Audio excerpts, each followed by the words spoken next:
So, pagka male, usually okay na to or yung character nyo is, sir, flat-chested po kasi yung gagawin ko. Okay na rin yan. Wala namang problem. Sino ba character? Si Frieren? Saka si Hutaw? Or Furina? It's fine, pero gagawin ko is magdi-divide tayo ng isa pa para sa chest area. And then, yung face dito, yung apat, anong gagawin natin? Most likely, alam nyo na yung gagawin. I-extrude lang natin. And offset. Iba yung nasa recording ko, di ba? Extrude lang natin like that. Okay? And then, yung edge na to, para maging circular siya, from the name itself, gagawin natin, syempre circularize.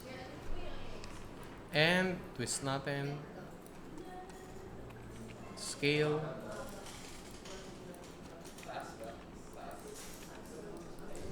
Ganyan na siya. Tutuloy ko pa ba? Okay na to. Yun lang siya. So kung gusto nyo magdagdag ng volume, most likely maglalagay pa kayo ng isang edge loop. And push pa natin outwards.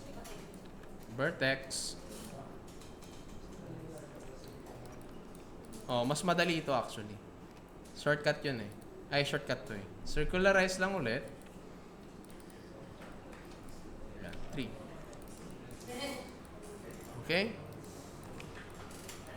Siyempre, hindi naman ganyan. Kailangan mo pang ayusin. Okay? So, kung most likely, okay na yan.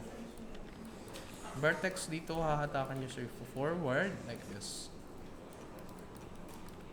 So, pag nag-number 3, most likely ganyan. So, makikita nyo rin yung dito sa lower rib. Kaya ako pinagawa yung gantong topology. Okay? So, most likely, okay na yan. So, kung gusto nyo gayahin nyo nando sa image plane, pwede kayo magdagdag pa ng another.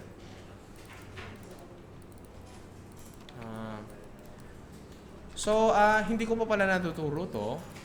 Kung halimbawa, gusto nyo i-move forward along kung saan naka-face yung edges, pag nag-double click kayo, once I double click this, may lalabas sa bagong window.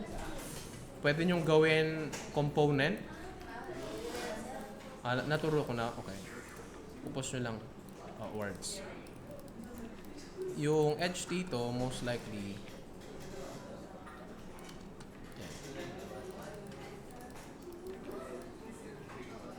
okay? Nag-work ba? Yan. So, save.